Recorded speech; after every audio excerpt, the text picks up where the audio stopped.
Welcome to this Thursday edition of the Oxford Exxon Podcast. Chase Parham, Neal McCready, 2 days away from Ole Miss and Southern Miss in Hattiesburg, Mississippi. Pete Taylor Park, 3 o'clock first pitch for that one. So we'll talk about potential implications to that a little bit today. We will hit some other topics. Neal's got a mailbag up at rebelgrove.com. Maybe we pull a couple of topics from there as well. So hope all of you guys are having a wonderful morning. The YouTube notification did not come through, so it's a little bit of a late arriving crowd. We were trying to give you guys a second to get there. I don't really understand why it's hit or miss. I subscribed to it on my own phone just to be able to tell every day whether it was coming or not, and today it did not. So anyway, good bit of baseball today. They're out to get us, damn it. They're out to get us.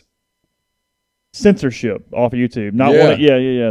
They are huge Mike Bianco supporters, and they are trying to stop conversation today. That's what that is. Yes. So we'll hit those. More coming up today on the show. The Oxford Exxon Highway 6 West in Oxford. To take a picture of the QR code when you're at the pump, or just go to the App Store and download the Exxon mobile app. 1,000 bonus points, $10 when you do that directly at the pump. Even the tank you're filling up at the time. Lunch specials $5.69, 2 sides of bread, 32-ounce drinks. That $10 comes in handy with gas prices where they are today. So all Blue Sky locations up and down I-55 and throughout North Mississippi. Check them out. Again, coming to you from the Clark Ford studio. We are Clark Ford's in Amory, Mississippi. 662-257-1900 is that number. Call it. Ask for Corey Clark. Tell Corey what Ford product you're looking for, and he'll send you a quote within 15 minutes in business hours. You get that quote, do with it what you will. You can shop it around, of course. Or you can do what I've done, what I recommend that you do, and that's hop into a Clark Ford today. You will love the product. You'll absolutely love the service.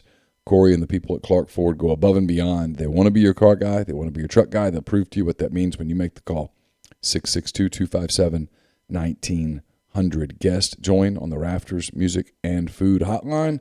Rafters on the Square in Oxford. If you are not going to Hattiesburg, looking for a place, I know you can go to Swayze. You're looking for a place that has air conditioned and has beer taps and bourbon and such. You might need that at some point over the weekend. Rafters has that. They've got great burgers, po' boys, and more. It's Rafters on the Square in Oxford, also Rafters in New Albany, and then Rafters on the Water this weekend. If you just like, hey, I can't deal with this, I'm just going to get out on the water and have a few margaritas and whatnot, you can do that as well at Rafters on the Water at Sardis. Yeah, I don't feel like there could be some people in a Game 3 that do sort of your Game 7 2003 thing where I'm just going to go watch a movie or sit at a bar and leave at a moment's notice or whatever it is you decide at that point. So yeah. My Game 7 2016 experience was 16, not 3. 03, I went to a movie. Yeah. You did. You skipped it, didn't you? Yeah. Game 7. And at that point, I mean, I knew. You could have checked the score from your phone, couldn't you have? Yeah. Yeah, okay. Yeah. Oh, yeah. You didn't or you did? No, I didn't. I knew they were going to lose. Was it over when you got out of the movie? Just about. Okay. They were behind because they had a lead in like the 5th or the 6th, right? Yeah. Okay. Yeah. But I never considered the Cubs would win that game. I knew they would lose. You don't lose Game 6 like that and bounce back the next night. You just don't. Human. But 2016, let's just put it this way. I've never had another drop of Bakers since that night. Is that what you were doing? Oh, God. And didn't realize how much I'd had. Yeah, but that... Well, and then the adrenaline wears off, and it's like, whoa. I promise, guys, we'll get there in a second. That experience, though, is different for you that night if Carson isn't so into it and you had to play parent for a minute. Yeah. You're gone if not for having to be like, okay, I got to make sure he's all right when, what was the kid from the hit the two-run home run? Rajay Davis hit the home run. Yeah, I can remember his name. That's a different situation at that point. Yeah, I had to go from Cub fan to dad quick. With a lot of Bakers in you. With a lot of Bakers. And I don't think I realized it. And then they had the rain delay, and we flipped over to a Thunder Clippers game. Oh. And I thought they would rain delay for hours, right? And then 20 minutes later, they're back on the field. And it's like, oh, shit, here we go. They put the tarp out? Yeah. They did? Okay. Yeah. So anyway, not trying to make a podcast about the Los Angeles Angels, but to mix up their thing last night, they all did walkout songs to Nickelback last night, hoping that would break their jinx. Oh. It did not. They got beat 1-0 and lost their 14th straight game. That's the music equivalent of a slump buster. It is. Yeah. That's something, though, you would expect from Joe Madden, and he has been fired. That feels like more of a Madden thing than a after Madden thing a couple of days. Yeah. Supposedly that locker room is toxic. Really? Yeah. I get that, especially in a 162. I get their superstition. You try something. You're trying to calm them down. You're trying to make it lighthearted. Just play. That's the goal in this. But I saw a tweet from Buster Olney this morning talking about it. Is he had talked to a manager. He said, all the gimmicks are great, but what happens when they don't work? What do you do the next day? Like at some point, the process or whatever gives you the best chance to win that day is what gives you the best chance to win that day. You're not losing because your walkout song is any particular thing. No, we joke around about superstitions and stuff like that, but that's not why you win or lose a game. Yeah, you can calm people down. Sure. Anything to try to get them to take a breath. Sure. I mean, that was the thing. I've told the story. It's why I love Ole Miss this weekend. I love them this weekend. I'm betting on Ole Miss this weekend. I might literally put my own money on it. Yeah. One team is just going to be tighter than the other. And that's Southern. Yes. I didn't mean to interrupt your No, sentence. you're fine. Yeah. We don't have to talk about Nickelback very long. But no, I mean, what I was saying was, 2014, Ole Miss had lost all those super regionals before that. They lose game one, and they did two things in 14 to calm down. Mm-hmm. They had Christian Trent, who had become the most cocky human being on the planet, who told them to chill out. We got this. Don't worry about it. I'm all good. He literally walked up and down the food line in pregame, pointing to his arm and goes, "Don't worry about it. We're good." And they put a little tub of Vaseline behind Mike Bianco's head. Godwin did, and it was just kind of a joke when you get in the dugout. Calm down, loosen up. We're all good. And it was and it worked. And then game 3, they were playing freaking freeze tag in the outfield. At that point, switch had flipped. So, looseness, all that stuff, it matters. Let's say Southern, the environment is going to be tight if Southern gets behind or has any struggle. Yes. Like, I don't know. I don't always know how to relate that to players, but the environment will be kind of ready to explode. And if it doesn't explode, it could get a little weird there for Southern Miss. The Ole Miss guys are excited to be playing. They were dead. They got new life. They were dead. They woke up that morning not thinking they were going to play another baseball The game. truth is they left Birmingham on Wednesday and came back here thinking their season was over. Now we can do some semantics and we can talk. They were still practicing, but They were doing some half-hearted inner squads. But deep down they thought they were dead. And over the course of that weekend, everything that happened made them think, yeah, that was another bullet. We're deader than we were all the way up to Sunday afternoon when Michigan wins. I mean, it was just one thing after another, after another, after another. And then they win. They get a win. The NCAA lets them in. And their attitude was, oh, God, we'll go anywhere. It doesn't matter. We get to play. And you saw that last weekend. I taped this Peyton Chatney with The Rogue, 4450 I-55 North in Jackson, therogue.com. Please make them a part of your shopping for menswear. Stop on the way down. You can go through Jackson to Hattiesburg. They've made that show possible, and Peyton's been great. Pick up some powder blue gear. Yep. You get that there. But we were talking about it. And he talked about how loose they were last weekend. They were just happy to be there. They knew they'd been kind of given a gift. And they loved all the people. They don't belong. They wanted to prove them wrong. Chip on their shoulder with that. And then just, hey, we get to hang out together. They like each other. They're friends. And it was like, what was the rain like? It's fine. I get 2 extra days in Miami. And they played high-level baseball. And they won. And now they get to go to Hattiesburg, and they've been there before, and they've seen a zoo, and it was a circus, and they won, and it was kind of fun, and it was crazy, and they heard all the fans yelling at them, and I think they're looking forward to going again. It's not a lack of respect for Southern Miss. They know they're good. Look. Everybody good. There's 16 teams left. Yeah. They're all good. Yeah. One of these two teams is going to play in the College World Series next week. You don't get to this point without being good. Yeah. All 16 teams. Connecticut's good. Yeah, sure. Now, are they as good as Stanford? I don't know. But are they good? Yeah, they're good. They made it to the Sweet 16. Yes. Anyone can win. It's baseball 2 out of 3. Oklahoma's good. Texas A&M, good. North Carolina, good. They're all good. 16 teams left. But this team's not going to be super tight. They're playing on house money. Southern Miss, historic season. Heard that word. Historic season. Okay, well, then Miami loses and we get to have it at home, and there's a lot to lose. Yeah, that home super regional, that fan base, it's just. Those things can get weird. If you don't have the right type of mentality, like Tennessee probably would prefer to play in Knoxville because it feeds their thing. But there are a lot of teams that kind of like. You felt like last week Southern had more of a free shot during the home regional with LSU because they responded pretty well last week. They did. No, they played well. They won 3 in a row. They come back on LSU. They did. Kind of matched the blow by blow there in Game 3 for the most part. But LSU had an Achilles heel, and it bit them.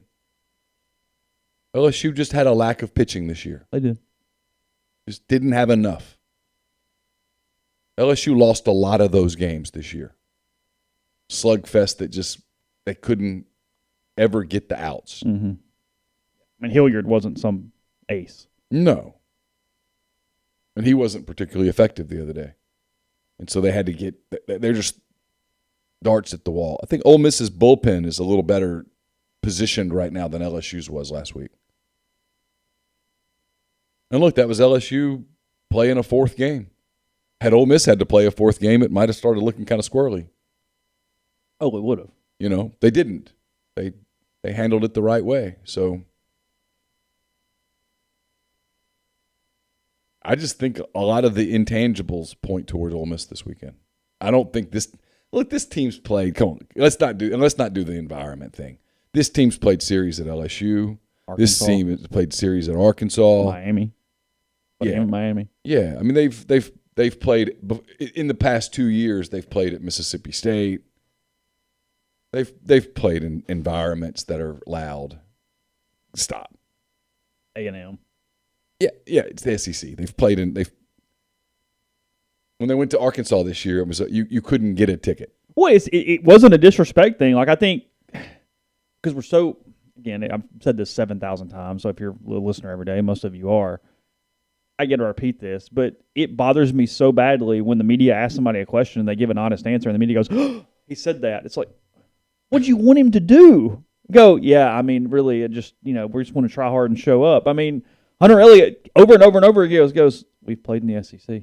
I pitched at Baum Walker. He goes, I gave up a home run to give up the lead, and they're calling the Hogs. Like, I've seen some things. Like, it's been a minute. Again, I mean like, you couldn't get a ticket that weekend in Fayetteville. Yeah. Okay, they've played in these environments before. They've played in Oxford where you couldn't get a ticket. Yeah, he's just kind of shaking that off multiple times when asked and goes, I'm sure, it's fun, been there, I don't know. Like, he's pitched in crowds. Yeah. Yeah, but it's a great example. Was that his answer? I gave up. Yeah, he's what he said. He goes try giving up a 5th inning home run and to give up the lead in Fayetteville, and they're calling the Hogs. Yeah, 13,000 people calling the Hogs. It gets loud, and a lot of them are liquored up, and it gets kind of come on, and you got to go make the next pitch. He's done that before. He had to match pitch for pitch with Palmquist the other day, who was really, really good. I don't know that people. It was the underrated part of the regional is how good Palmquist was. He was really good. He and Elliott, that was fun to watch. Hunter knew, hey, if I give up 4 here, we're losing. Yeah. That was in the first inning. Yeah. I mean, it was guts. That kid was a really effective pitcher. I mean, he was murder on left-handers. No, Miami's got to be kicking itself a little bit. You had runners everywhere. You set up. You got Palmquist saved. The winner of that game was going to win the regional. Yeah. Yeah. I don't know. I think if you're Miami, you look at it and go, we gave ourselves the best path and we just got beat. I'm going to live with that. Mm-hmm. Yeah, you shrug and move on. You didn't give it away. Oh, no. Elliott pitched you pitch for pitch, and the guy that got the 2-run hits, one of the best hitters in the country right now. And when you lose to Arizona in Game 3, you go, you know what? Mine has not been good enough. Yeah. Because you lost the next game. It's not even like you got back and you go, well, damn, if we'd been 2-0, I know your day 3 got lost. Yeah, and when you lose that game right there and you have to turn around and play an hour later, it's human. Shoulders drop. Yeah, your path just changed. You needed to win with your ace on the mound. And I said gnats. It's termites in Hattiesburg that you're getting all over them. Oh, is that right? Yeah, I think it's termites. Like flying through the air and stuff? Yeah. Oh, you hadn't seen pictures? No. Yeah, like Peyton is in a picture standing at second base, and he's like swarmed by bugs. They're like all around him. Oh, wow. I didn't see that. Yeah. Wish I'd seen that. I would have asked him about it. Yeah, I'll try to find it. So Neal thinks Ole Miss is winning. I do. I like the chances in Hattiesburg. Well, but what if they do? What if they don't? That is a question that comes up. We'll hit that in a second. If Grind's in our stream, sorry, we're going to beat the crap out of a horse for a little while today. So we'll get to that. But before we do that, Johnston Hill Creamery, johnstonhillcreamery.com. They announced it yesterday on Instagram. You can go to their Instagram page at Johnston Hill Creamery. They got a Father's Day box with their Mississippi Shake, Home Place Pasture Charcuterie, jalapeno honey jam, mixed nuts, and a cheese knife. Good price on that. You can call or email to pre-order for pickup. Pickup June 16th through 18th. Great thing for Father's Day here coming up soon. Give them a call, 662-419-9201 or cheese at johnstonhillcreamery.com. It's camp season at Southern Traditions Farm, 32-stall, 68-acre upscale equestrian training and boarding facility in Canton, Mississippi. They've got sand rings, grass rings, miles of wooded trails, so much offered there at Southern Traditions, including the camp season. Like I said, it's June, goes through the month of June, Monday through Fridays, 8:30 to 2. Get in touch with Susan Walt via Facebook or Instagram at Southern Traditions Farm. Bell and Grove is a logistics provider with more than 35 years of transportation industry experience. They're based out of Chattanooga. They can navigate through supply chain issues while also leaning on their partner carriers to get the most competitive rates possible for their customers. They can help design a custom solution for their shipping needs, and they also can accommodate you for air and ground expedited services for customers who need to move product quickly. For more information, call Daryl Oliver, 865-672-6557. Don't just accept what you see, but imagine something new.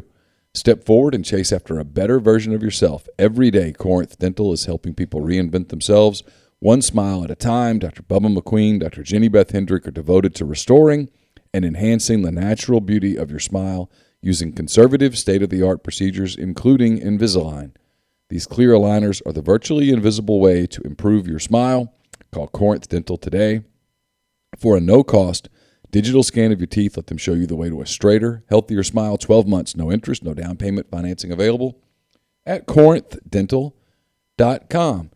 And we are brought to you by Grenada Nissan. If you're in the market for a Nissan vehicle, Grenada Nissan's the place to go. They've got a complete selection of new and previously owned Nissan vehicles. Great lease deals as well. GrenadaNissanUSA.com.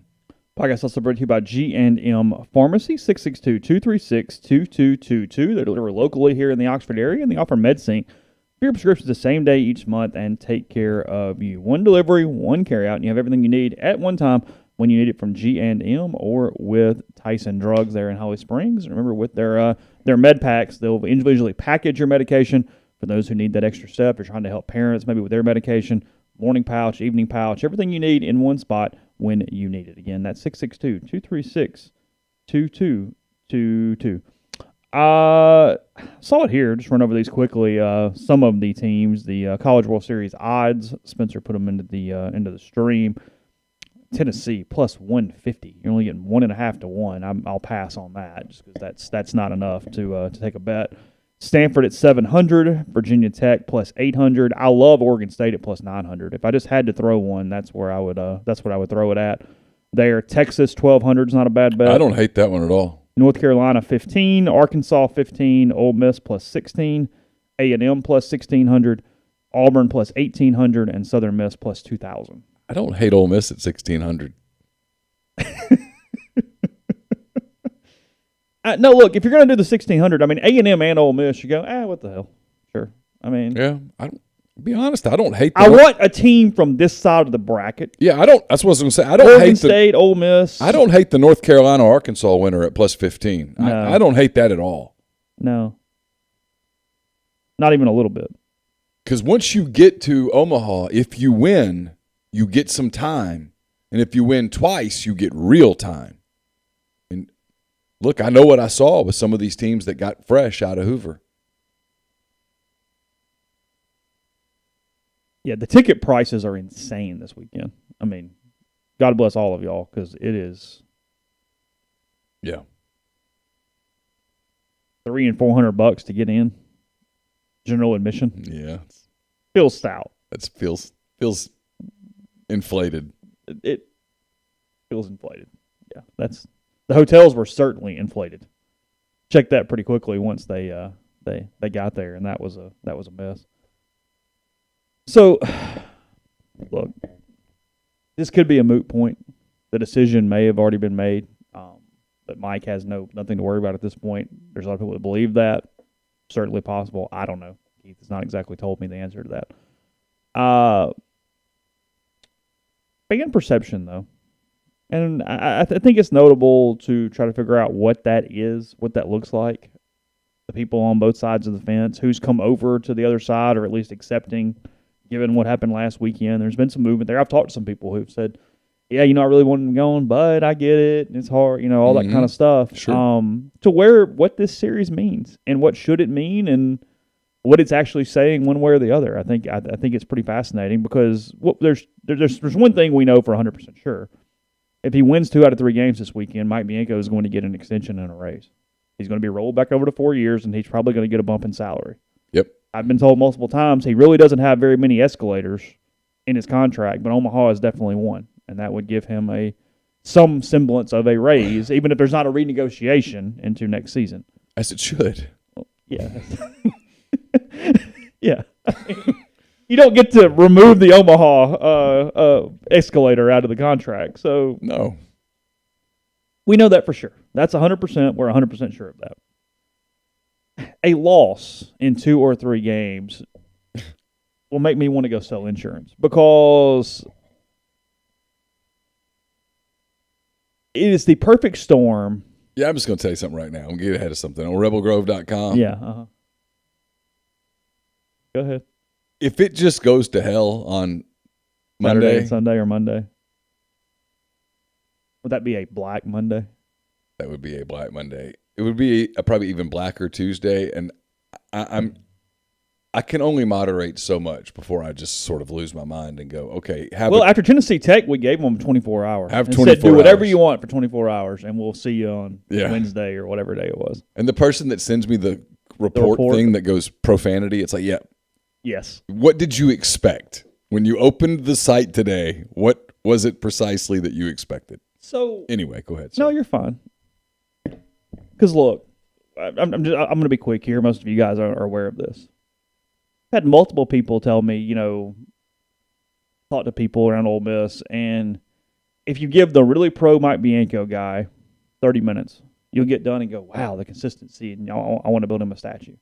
And you give the anti-Bianco guy 30 minutes, and you go, I want to fire him yesterday, and he's never going to get over the hump, and the program sucks, and it's not a top half of the SEC job. Or somewhere in the middle? Sure, of course. Almost always. This season, in a loss, in a situation where Ole Miss, because that look, again, if they win, there is no conversation, so that's why we're focused on the other side of this. 2 or 3 games, it gives both sides extra artillery for days. I mean for days, where the one side goes, hey, he finally won a road regional. They weren't tight. They just lost. They played on the road again, and look, they did this, and they whatever, and look how they got hot. They were dead in the water at 7-14, and they came back, and hell, this was one of Mike's best coaching jobs. Wrong? No. True? Fine? Whatever? Sure. And the other side goes, 1 for 22. Another super regional loss. Mm-hmm. He is now 1-9 or 1-10 in games to go to the College World Series. That is a problem. Yep. And that is why we are firing him. And if that's the only, because look, that is why, if you ever fire Mike Bianco, that's why you're firing Mike Bianco. That's it. That's all you got. And that's something, but it's all you got. Yeah. But it's something. Yeah. We pay him the second most of anybody in the country, or third most of anybody in the country, or fourth most, or whatever that number is. And by God, he can't get to the College World Series. There's been this many teams. Tennessee has gone more than Ole Miss has. Sure. Southern Miss at this point will have gone more than Ole Miss has. Yeah. And that's a talking point. Yeah. That's not going to not come up. Oh, sure. The winner of this game will have gone to more College World Series than the loser of this game since the 70s when Ole Miss won a ton. So, it is ripe for the ultimate just. Yep. It's powder keg, potentially. To the point that we don't even disagree. Neal and I are playing a little devil's advocate, and the complicated nature of this is that in very pragmatic ways, the tenure comes down to 2 out of 3. In very real ways. The conversation you and I were having before we started, and we weren't arguing because I was just I was kind of playing debate school, right? We get that sometimes. I'll leave and go, God, y'all are really mad. I'm like, what were you talking about? I don't know. Yeah. Well, that happens to me routinely. Someone goes, what y'all talk about on the show today? I'm like, I don't know. Yeah. I really don't remember. But we were having this kind of a debate argument, right? Where if you ever were in debate class, you were handed here's your argument. This is what you're arguing. Mock trial. You get one side or the other. Yeah. So say this series comes down to Monday. Really either way, but sure. They split Saturday or Sunday. But I'm doing this for the sake of what you and I were talking about. Okay. Ole Miss wins 1, loses 1. However you want that to happen. Up to you. Monday's 1 game. Winner goes to Omaha. Loser's done. 9 innings. 9 innings. 3rd year in a row. 3rd postseason in a row. At that point, this is the problem that I have with this. And I get it. I mean, if Ole Miss makes a move after this weekend, after a loss, I get it. I understand it. I get it. But it literally is down to that 1 game. And when people go, no, it's not. But it is. Because if X leads to Y, there are no variables. The variables don't matter anymore. If you get down, and then you can keep boiling that down. Say after the 6th inning, it's 2-2. So this is down to a 3-inning decision? What if it's 2-2 after the 8th? This is down to a 1-inning decision? What if you have a 3-2 lead in the 9th and your left fielder makes an error? I watched that happen in Oklahoma State the other day. Yeah. Your left fielder comes in for a ball and falls down. 2-run score, you lose. So the decision came down to 1 error in left field? People go, well, no, it doesn't work like that. But it does. And this is my point. And you and I never got this far in the argument because you're like, hit the button, let's go. When you get to that place, frankly, in my opinion, as an administrator, your decision should already be made one way or the other. You should have never allowed it to get to that place. If it's on the table in that moment, you were late doing it before. Okay, two different topics to go one at a time. Mm-hmm. Where this is the most fascinating, honestly, from a sheer semantics as far as chess moves, it's the most complicated thing that, frankly, in Ole Miss in the last 2 decades. There's been no football change that's been this complicated. There's been no basketball change that's been this complicated. Well, they made it complicated, but no, not from a on-field, what do you do standpoint. Right, sure. Because under that argument, well, sure, but when were you firing him? Because, look, Keith played a game of chess last year and lost. Yeah. He did. But I understand why. Well, I don't blame what he did. They wanted him to do it. Yes, I'm saying. He didn't do it behind their back. No, he could. To do what he was trying to do, he couldn't, whatever. He was like, hey, would it be okay if I went and dated this other girl? So I guess that's my point. And Ole Miss said, you go yes, back every season before this. It'd be hard. Where would you have fired him? After Black Monday? That would be the most recent point, yes.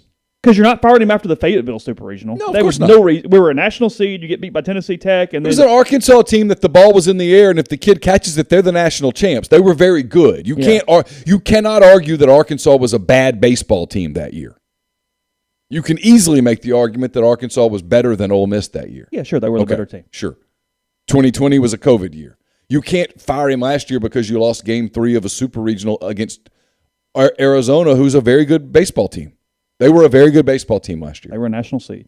They were a very good baseball team last year. They were better than Ole Miss. So that's my point is, I know. Where are you firing him? He hasn't done – look, I have no problem with Mike. But for the people who want Mike fired, he hasn't done them the favor of losing the regional where you just get to go, oh, well, there's the splice point.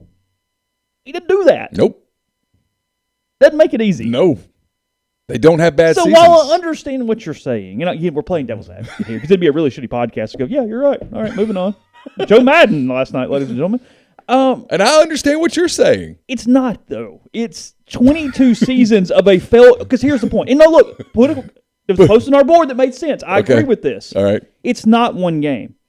It is a lack of finding a way to manage a postseason schedule over time where you do not feel like he correctly manages the postseason.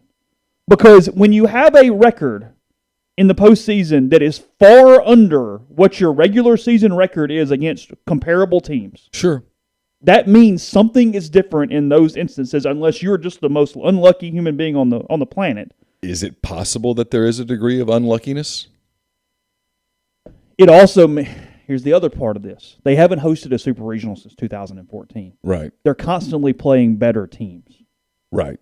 Or at least successful teams. They're not, Ole Miss, early in the tenure, they got this break a couple times. Virginia in 09, Miami in 06, where a 2-seed wins or you get whatever. Yeah. But it's been real chalk lately. Like they hadn't gotten that, oh, look, they're playing Dallas Baptist. That's cute.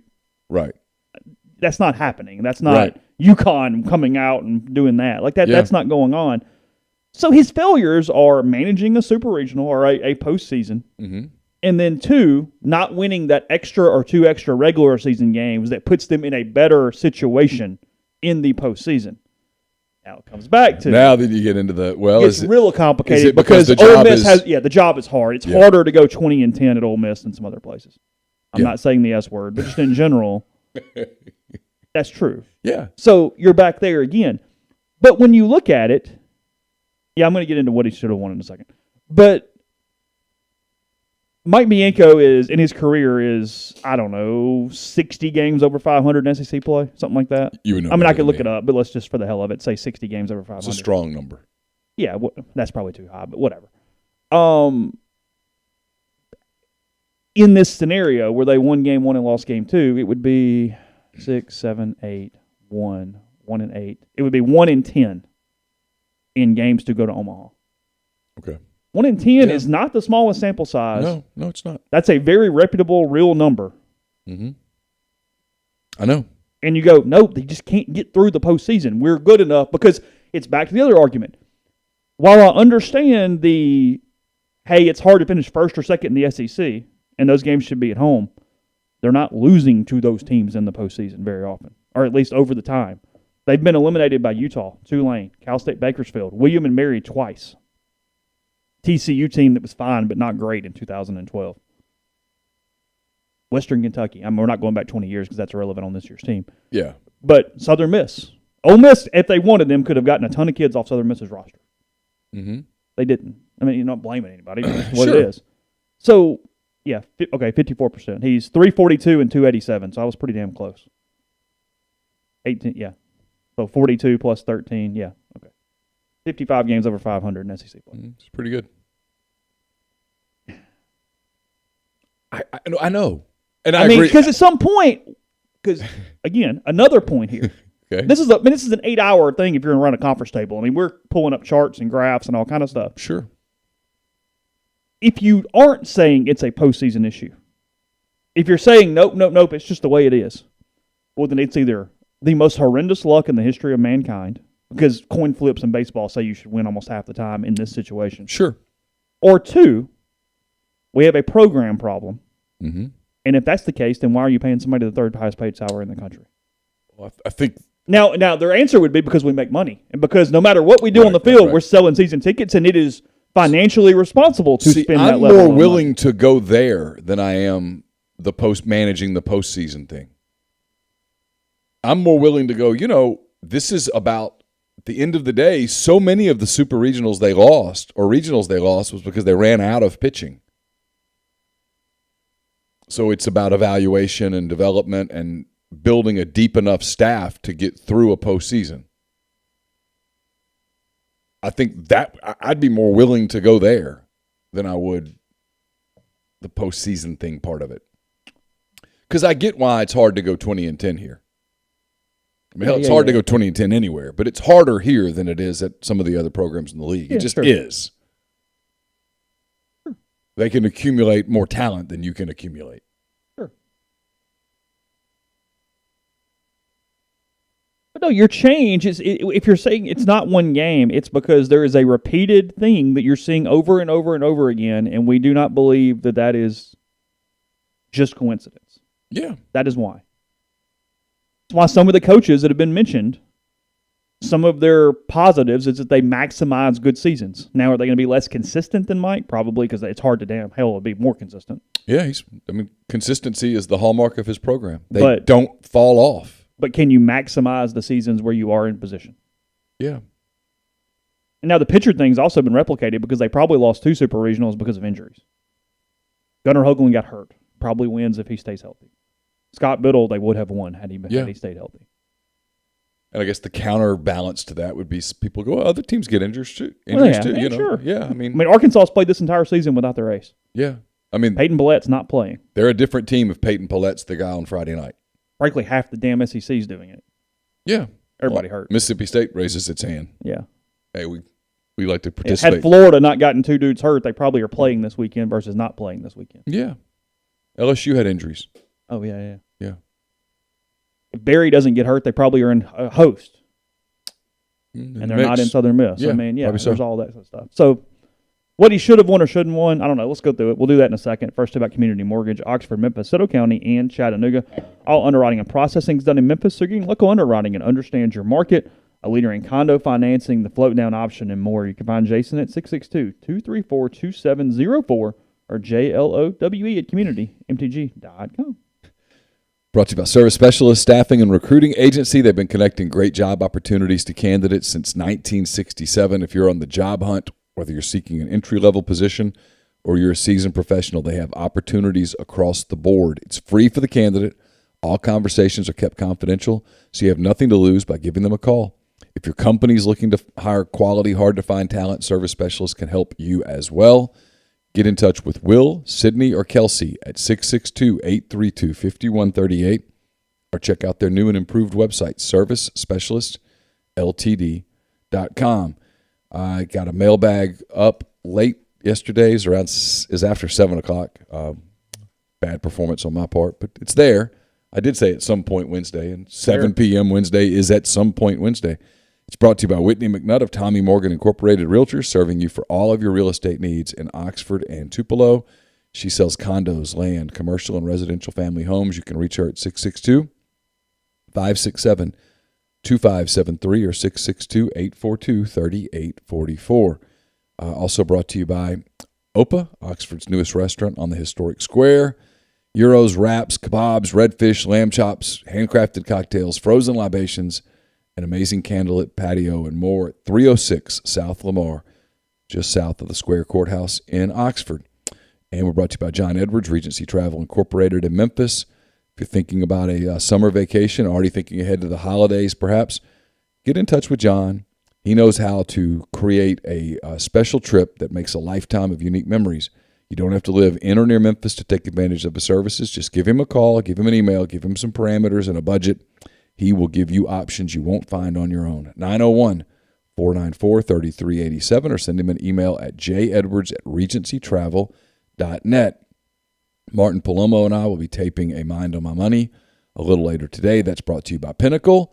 Pinnacle represents clients in more than 20 states. They've got advisors in multiple states. They provide detailed, specialized investment management, financial planning, retirement planning for individuals and businesses, and so much more. It's mypinwealth.com, MYPINN wealth.com. Podcast also brought to you by Prime Shrimp, primeshrimp.com. Get restaurant-quality shrimp shipped straight to your door. Fewer than 10 minutes from freezer to plate. Just pop it in boiling water, turn it at the halfway point. It's ready to go for a meal. 5 different flavors, including their 2 newest ones. The Simply Shrimp, which allows you to do it yourself. You can season it yourself. Great for kids, great for people with a little more discerning palates there. Also, garlic herb butter is their newest. They've got the Signature, which is great. Kind of an all-purpose flavoring for that. The spicy one, the Louisiana Shrimp Bowl. And the French Quarter Alfredo. It's a meal in a bag. You put it on rice, pasta, and have a meal ready to go in fewer than 10 minutes. Use code MPW for $20 off your first order. Again, that's MPW at primeshrimp.com. So, yeah, I mean, I get the basketball analogy, but it's 7 Sweet 16s in 21 years, but you've only been to the Elite Eight once. Yeah. It's kind of Mike Bray, Notre Dame-ish. A decent example. It is. It's really good, nationally relevant. Someone earlier said Tennessee basketball. It's kind of Rick Barnes. Damn good. Nobody talks about firing Mike Bray or Rick Barnes. But the other thing here is, Nathan said it. He goes, I think Neal's right. Ole Miss staff's typically been built on dominant starters and maybe 1-2 great relievers. Rarely have had the depth of program like State. It's true. It's completely true. Ole Miss's Friday night in the SEC record over Mike's tenure has got to be incredible. Yeah. They've always have a dominant ace who wins more than he loses. Yeah. But they're not losing regionals where that's a matter. They're losing super regionals, which are 2 out of 3 and are just a normal weekend, which is my point, which is okay, but that doesn't matter during those. You're just trying to win 2 games. Ole Miss wins 2 games a lot during the season against the same caliber of teams that they are losing to in the postseason. Yeah. So why? And if you go back through it, 2005, they were the first or the second best team in the country, and they lost a really close 2 out of 3 series to the other team who was first or second in the country. Yeah. Nobody in the country would debate that Ole Miss and Texas were by far the 2 best teams in the country. And Texas went on to win the national title. Didn't lose again. Right. Augie Garrido said he won the title in Oxford, not Omaha. They ran through. They beat the hell out of Florida in the final. A Florida team that Ole Miss beat 4 out of 6 during the regular season. Okay, 2006, and I'll be quick. I'm not going to do a big oral history here. 2006, they win Game 1 against Miami. It was a Miami team that did not host a regional. That was a Miami team that was a 2 seed that went to Lincoln, Nebraska, won their regional with Jabba Chamberlain for Nebraska. 2 teams were pretty similar. Ole Miss was coming off the head Petway group, kind of had to retool a little bit. It was a young Miami team that was uber talented. It was all freshmen for the most part, other than John Jay, leading into, or either him or Yonder Alonzo, I forget which one's older, leading into that 2008 team that ended up being the number 1 team in the country going into the postseason 2 years later when they were all juniors. Right. So it was an uber talented team for Miami, but that is a series that Ole Miss definitely had a shot at winning. Sure. They win Game 1. You got 2 shots at home on your own racket. Their young pitching got exposed because for Ole Miss, that was Buckvich and Lynn and Satterwhite and those guys and Klein, guys who were kind of in their first year too, and Miami just won. Yeah. Should you win that? You're a host getting beat by a 2 seed at home, sure. It's really now in 2007 they just got popped. Arizona State was really good. They could have stole Game 1 and probably should have won Game 1 because Klein threw one hell of a baseball game. Would have still had a really hard time. I don't know how they would have won Game 3 because they beat up Lance in Game 2. Yeah. It would have been a miracle to get through that in Game 3. I don't think they would have. 2009, they blew it. That's the one they blew. Now, for multiple reasons. Right. I think that's Mike Bianco's worst coaching job in the postseason is 2009. You and I both agree on this one. When they won Game 1, they should have pushed Drew to Game 3. You get a free shot in Game 2, which is going to give your team more confidence because they go, Drew's back here. We're fine tomorrow. It's cool. Give Nathan the ball and see what happens. Frankly, it would have helped Nathan. Nathan would have thrown much better in a Game 2 than a Game 3. He was kind of Drew McDaniel 13 years ago. Like, there's talent, but he's got to kind of get it mentally for the most part. That was a mistake. Mike coached... Quick question. Yeah, sure. Yeah. If Ole Miss wins Game 1, do you think about doing something different in Game 2 and having Elliott pitch Game 3? No. Okay. No. I get they're throwing Hall in Game 2, and let me think about it. I said no immediately, but let me think about it. On the road, I kind of like to go get them. Oh, sure. I'm just trying to think. Elliott's freshman. He's pitched a lot. You give him one more day. Yeah. And it would let you, because you could throw Drew in that moment, going, "Hey, you beat these guys before, and if you lose today, it's okay. We got a shot tomorrow." All right, let me think about it. Go ahead. I'm sorry. Yeah, no, you're good. I thought. In 2009, a couple different things. Mike managed tight because I think this shows the players you're managing tight. So Game 1, to start the game, and I remember this. I don't know, but I do. Jordan Henry gets a hit to lead off the game. He doubles, I believe. I think it puts him on second base with nobody out. Okay. Logan Powers up next. They let Logan hit away, and he gets a 2-run bomb. They're up 2-0 in the first inning. The next day, Same situation. Jordan leads off, gets on second, and they bunt him to third. Oh, I remember that. And you go, Yeah, what are you doing? what are we doing? You got Drew on the mound. You're not hunting runs. Like, what's going on? Just go hit. Go play. And Mike was asked about it after the game, and he goes, well, we had Drew on the mound. We're just trying to get a lead. We thought we could hold it. It's like, yeah, but you hit the ball at the ballpark. And to me, that's telling your team, hey, runs are hard to come by today. We're doing something different. We're getting out of that situation. He doesn't hold Drew. Drew ends up going 7. He was fine. I think he allowed like 1 run in 7 innings or something. Yeah, he wasn't super sharp. He was very good. He hung in there. Yeah.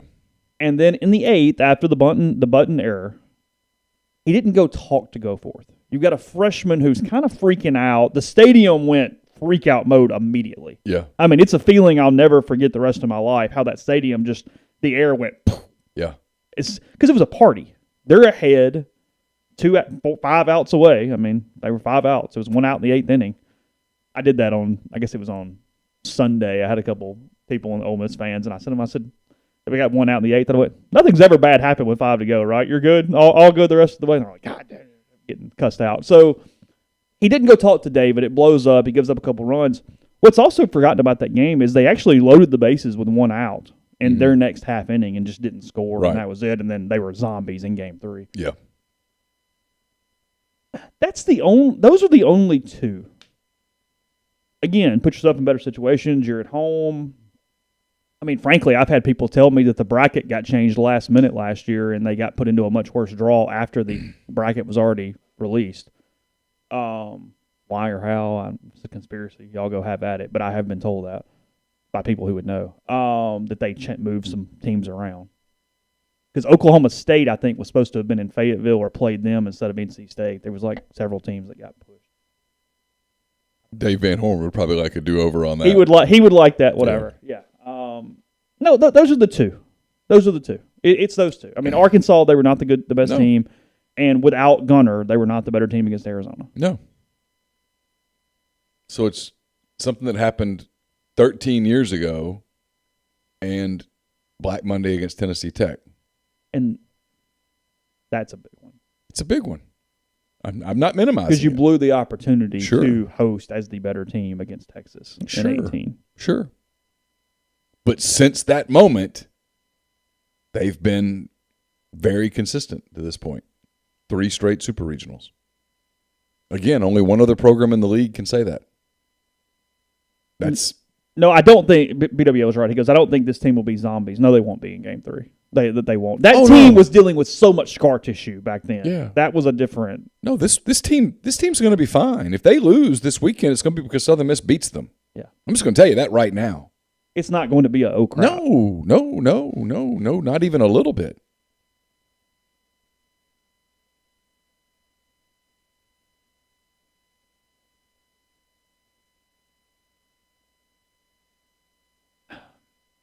This is not even educated.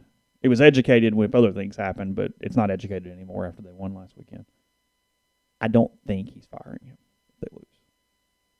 I don't think so. It is a guess. Yeah, I have a suspicion that his pool of candidates shrunk. Well, now, I believe that for sure. I feel educated about that. Which makes you...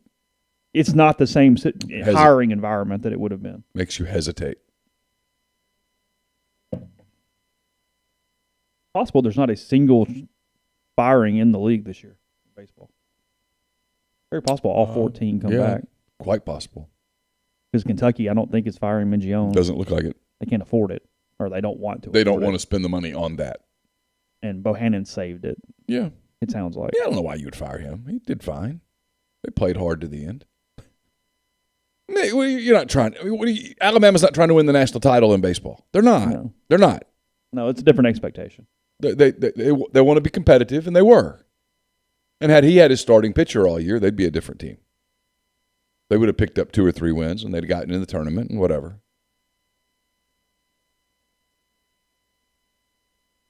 Yeah, I mean, Nathan, you're right. It's the problem is not any one season when you go back to decisions. It's the aggregate. Sure. It's 1 for 6. I get it. It's 1 and 6. It's 1 for 7, actually. Yeah. I get it.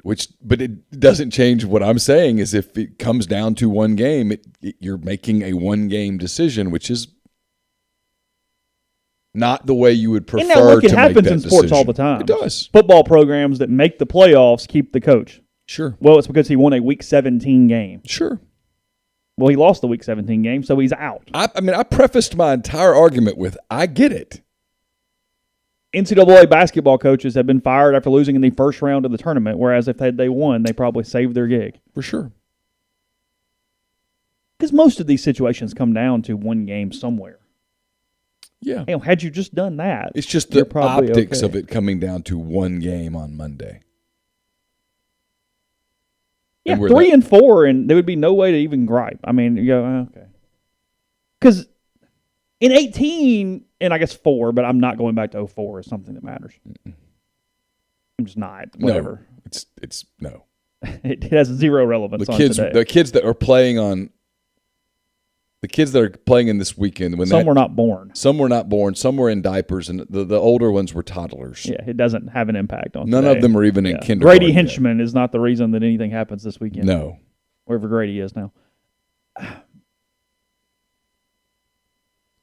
And then you take like 16. He loses the regional in 16. He did a really good coaching job to host in 16. Yeah. So I'm not even holding that against him and losing the regional. Now, you don't want to go 0-2 in your own regional. You lost to a 4 seed. But yeah, that was not a very good team. And he kind of got them there. They got over the hump and whatever. But no, it's 6, it's 9, it's 18. Those 3 seasons. Out of 21 years that have had postseasons, it's 3 seasons. Oh, it's all about postseasons because they've been in the postseason every year but one. I mean, they've been remarkably consistent. Trey LaFleur is at Louisiana Lafayette and actually hit a home run in one of the regional games a couple days ago. Well, good for him. Yeah, I saw that on the. Someone asked what Van Horn's super regional record is. I have no idea. I mean, I can quickly tell you how many times he's gotten there versus lost it. Hold on. At Nebraska, he played in 3 super regionals and he won 2 of them.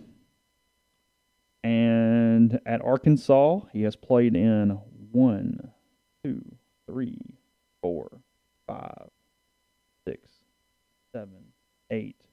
He's in his 9th super regional, and he's been to Omaha, I think, 5 times. But hold on.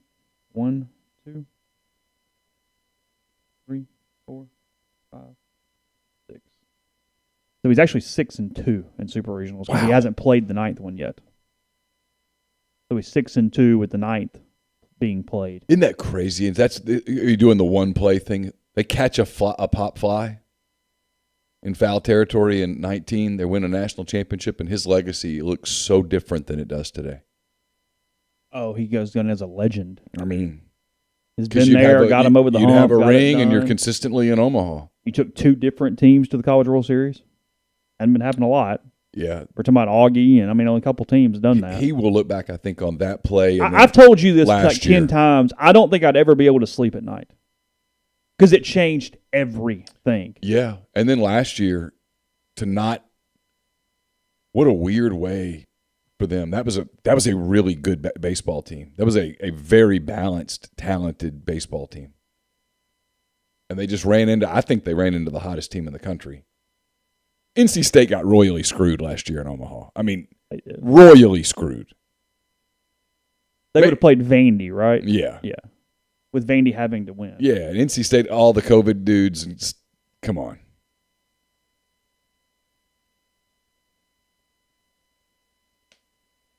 Yeah, Van Horn's on a bit of a heater.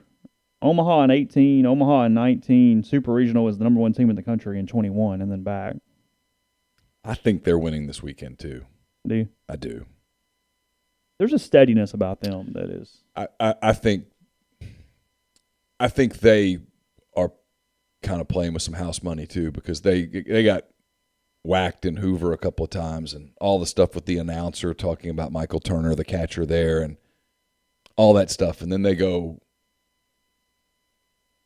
to lose the way they lost on Sunday, and then to turn around and win in that environment on Monday.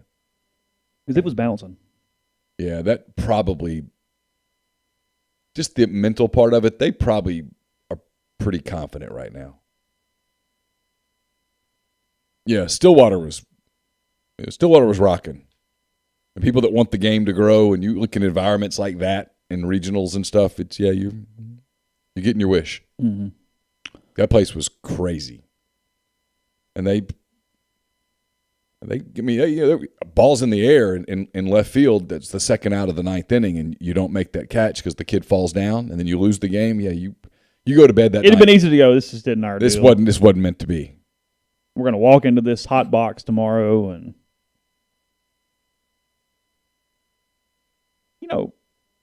he's fine. No huge deal. And he's been once. Holiday at Oklahoma State's kind of doing an underachieving thing. He can't quite. A little bit. He's got a little mic in him. Can't quite get over it. Yeah. They went in 16, so he does have one. That matters. But his career and winning basically 40 games every damn year. Regional, super regional, College World Series, regional, super regional. It's hard. Yeah. Winning championships is hard. It is. It's the part that I don't know that sometimes we give enough credit to. How hard it is to win a championship. Mm-hmm. How lucky you have to get, in addition to everything else, to win a championship. How many outside variables have to go your way that you have no control over to win a championship. Mm-hmm. Podcast brought to you in part by Northeast Spark, NESPARC, 2 packages, the Ignite, the 100 Mbps, or the Blaze, the 1 gig that powers the Clark Ford studio. Your hometown team bringing you world-class broadband. That's nespark.com, 662-238-3159. Phone service, parental controls, network security, a wireless mesh extender if you need that extra step, and much more. Again, 662-238-3159.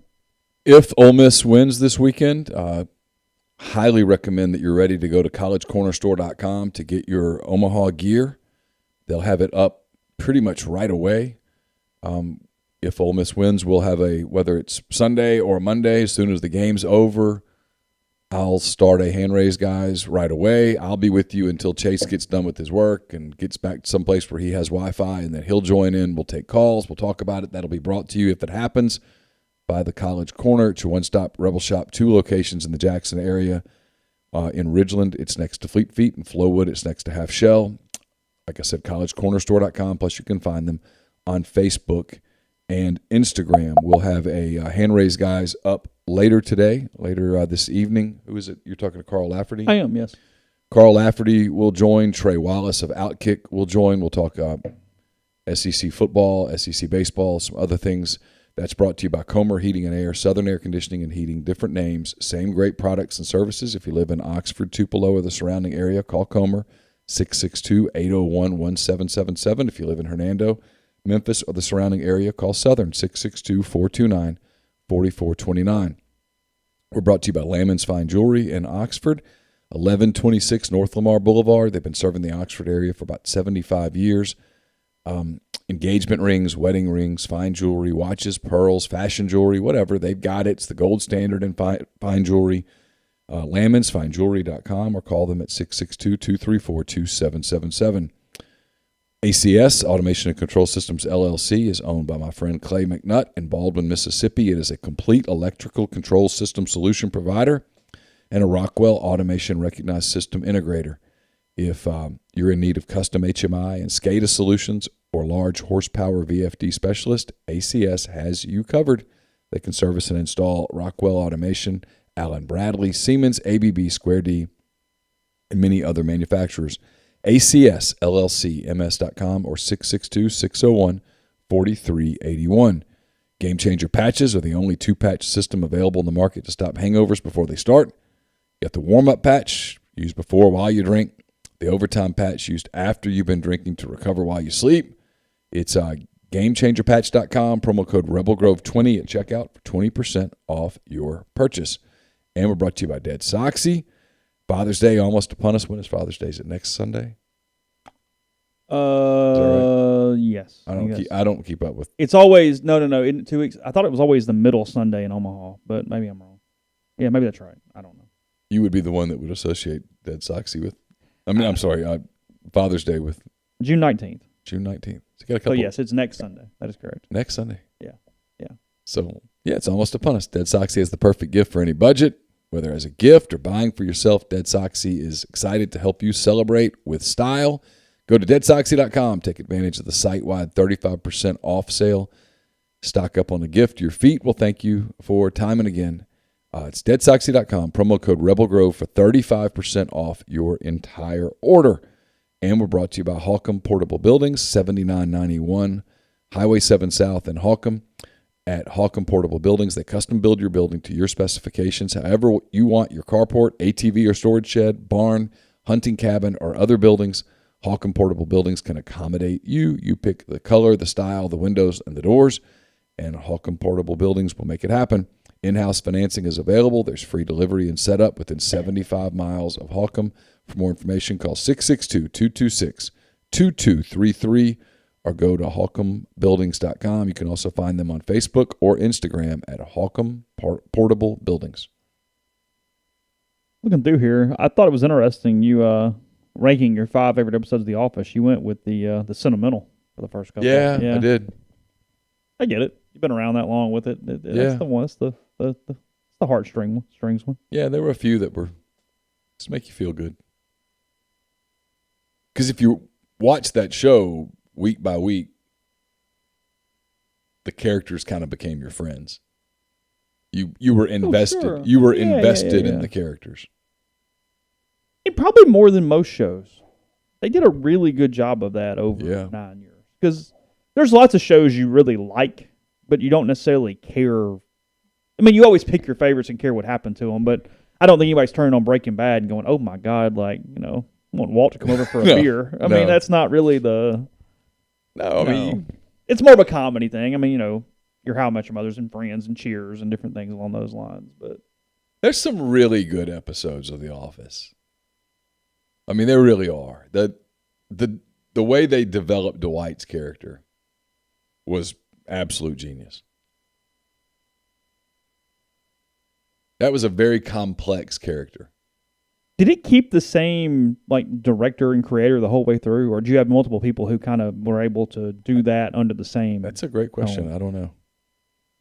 Because a lot of times in those popular shows, you'll see the main guy leave after a couple seasons, and it's hard to keep the same tone. Character development changes. I mean, even when Steve Carell left, and you thought, well, that's the end, and they had a little lull there where they trying to figure out how to get. In the end, I mean, those some of the best episodes of all. Michael Scott wasn't there, which is interesting. I mean, Michael Scott was the main character for the first 7 seasons, mm-hmm. and then they found a way to make the other characters bigger than Michael Scott at the end. It was genius. No, that's one of the better TV things. I mean, it's in the same vein, and that's a better example than what we talked about with Friday Night Lights, where they completely changed scenes and it worked. Yeah, but you still had Eric Taylor. Yeah, still got the family. You're not completely. Yeah, that's what I mean. They kind of they were able to make you cared about Jim and Pam. You would have had to had a new coach at Dillon and been fine. And right. That's right. You would have been more concerned with taking the cameras to Pennsylvania. Hardman says, hot take, the Will Ferrell episodes of The Office weren't that good. They weren't. They were the worst. They were not good at all. Grind says, rank these ice creams. Cookies and cream, chocolate, butter pecan, strawberry, chocolate chip. Now rank them as milkshakes. Chocolate chip's number 1. You think chocolate chip is number 1 in both ways? Probably chocolate is my second favorite ice cream here, but strawberry is my second favorite milkshake here. Cookies and cream milkshake would be good. I like butter pecan as an ice cream. I don't really have any interest in butter pecan as a milkshake at all. Yeah, that's true. Because I really like butter pecan as an ice cream. I'm not a big strawberry person in general. Really? I like strawberry Pop-Tarts. That's about it. Really? Yep. Frosting or no? No frosting. No frosting. No frosting. You know the unfrosted actually have more calories than the frosted. I'm aware. Okay. But if you're eating Pop-Tarts, at that point, do you really care at that point about calories? A Big Mac meal, a double cheeseburger, and a Diet Coke. Diet Coke. Diversity Day is on The Office is the show that you could not film today. Oh, that doesn't happen today. Couldn't do it. The network knocks that one completely. Couldn't do it. It's hilarious. It's great. Got another email from USM. I was seeing if they had any new information actually in it. It's actually the exact same email I got yesterday at 4 o'clock. They done a good job getting ready for it. I don't know. You're going to find out. They gave us times. They gave us stuff. Ole Miss practicing at 2:45 on Friday. Yeah, they're leaving. They're practicing in Oxford today and then driving down tonight. Just from an historic standpoint, the Oklahoma softball team likely gets their national title. I think it makes them 59-3 on the season when they win tonight. They beat Texas 16-1 in Game 1 of the championship series last night. Wow. Yeah, I think they have played 59 or 60 games, and they have 42 or 43 run rules, something along those lines. Yeah. Dominant. Yeah, it's and then you get to the College World Series and basically play home games. Yeah, and it creates whatever, not moving the thing because of them, but it's just it's an interesting deal there for that. So if you care about that kind of thing, Celtics win Game 3 last night, 116-100. They were down 87-86 at one point in the third and just went on a run the rest of the way. Steph hurt. Don't know that he. Is he get hurt? Yeah, he got. Horford fell on him, and he has a foot or an ankle thing, and he was hobbling pretty good last night after the game. He said that he would probably be fine, but it's very similar to the sprain that cost him almost a month earlier this season. When is Game 4? Thursday night. No, Saturday night, 48 hours. Okay. Or Friday, whatever, 2 days from yesterday, so Friday. So Friday night. Yes, that is correct. And then kind of the other thing this morning for people, from a business standpoint, it's fascinating. We probably should spend some time on it. I'm trying to stay away from golf. The PGA Tour has suspended all LIV golfers from all events that hit the ball in the air this morning in London. So okay, yep. Hold up. So if you're playing in the LIV in Saudi Arabia, it's in London, but the Saudi Arabia back tour. Okay, it's around the world. They have one in Portland here soon. So if you're playing in that tour, you're suspended from the PGA Tour. You cannot play a PGA Tour event, which includes like the U.S. Open, right? Mm-mm. So that's the catch in this. Okay, so help me out. The majors are all different people. Augusta obviously decides the Masters. They get to tell you. All right. The U.S. Open is operated by the USGA, the United States Golf Association. Okay. They came out yesterday and said that they are not prohibiting any of the LIV players from the U.S. Open next week. Okay. They said they had already set their rules, and it would not be right of them to change the rules 1 week prior to the event. So they are now next year, I think they would kick them out. But for right now, they can play next week. The PGA Championship is done by the PGA of America, which is like club pros, teaching professionals, not the PGA Tour. Okay. I don't know what they're going to do. And then the British Open, or the Open Championship, is obviously the Royal and Ancient Club, the RNA in Europe. So the PGA Tour does not operate any majors. Okay. The biggest event that this ruling keeps them from every regular season event. And then the Players' Championship would be the biggest event that they would be. The one in Jacksonville. That is correct. Yes. Okay. That's the one, which is the largest purse in golf. Okay. Outside of the Saudi Arabia thing. Yeah, we got a minute. Go ahead. I'm trying to figure out how I even want to attack this. The LIV Tour is putting together these massive purses. That's correct. And guaranteed money. Forget purses even. Is this sustainable economically for them? They don't care. I mean, we're talking about the sheiks. They've got billions of dollars. Okay. They're trying to make Saudi Arabia a tourist destination. They're trying to just use it as promotion, and they're just using golf as a way to do that. Okay. They're just spending money. I mean, Dustin Johnson, $125 million. Phil, $200 million. Whatever. I don't know how a player. I don't know how a young player turns it down. To me, that's what's more interesting. Okay, Andy Ogletree, Mississippi kid. Okay. He finished like second or third in the USAM a couple years ago, and he's been hurt, and that's affected his ability to run through it. But he's a very talented golfer. Okay. He's in the LIV this week. His road to a PGA Tour card was going to be very complicated, very expensive, and take a long time. I don't know what he's getting paid, but it's 7 figures overall. He just signed something that would change his life. How could you advise him to not take that money? You would have to. Well, now your catch. Okay. What if this thing dies in 18 months and the PGA Tour goes, yep, you guys played on it, you're forever forbidden. You're out. Is that likely? I don't know. How pissed off are they? Why are they so pissed off? Well, they're protecting their product. Okay. They're trying to protect their product. If we say you're banned, then that's going to keep some people from jumping. But they don't stop people from going and playing over in the Australian circuit or the British circuits, They right? give you a certain number of year. You can't necessarily just go join the tour and play 15 times. Okay. Because, see, that's the catch, too. The LIV is going to have 15 events. Okay? Well, most top PGA Tour players only play 18 to 20 events anyway. Right. So if you're joining that tour, you're pretty much playing on that tour for the most part. Okay, so is it possible, and I'm just, you can tell I'm learning about this on the fly, is it possible that, look, if you can play the 15 LIV Tour events and you can still play in the British Open or the Open Championship, and you can still play in the Masters and you can still play at the U.S. Open, that was all you were going to have to do anyway? Somebody says it here. My guess is Augusta will tell them no. It's just a guess, but my guess is Augusta will tell the LIV players no? That's my guess.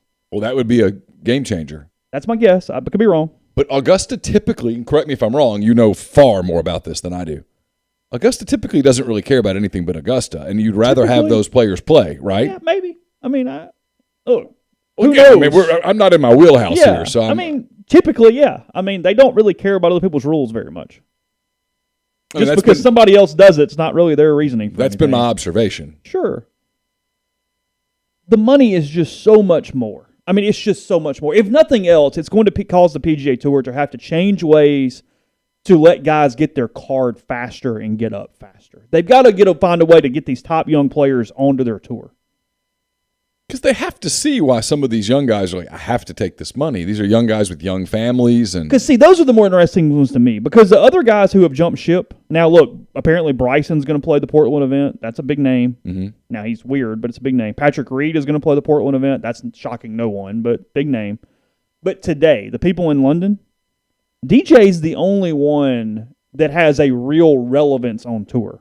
A lot of the guys are kind of past their prime to an extent, and you know what I mean? Where it's like, oh, okay, but is that really changing the PGA Tour necessarily?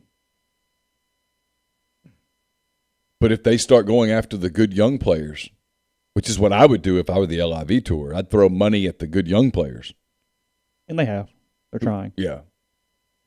I mean, like I said, somebody said it was that there's a Twitter account called Monday Qualifying that follows a bunch of Monday qualifiers every week.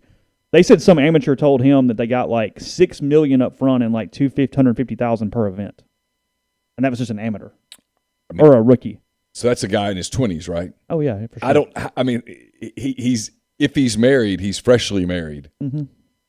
I don't know how. As opposed to tolling on the Corn Ferry, where you got to be a top 30 player to break even. I mean, how do you go home and say, "Hey, babe, we got offered Here's what you're also potentially $6 million doing. For some of those young kids, you've also had to factor this in. If you really believe in yourself, you're potentially destroying your earning potential off the course.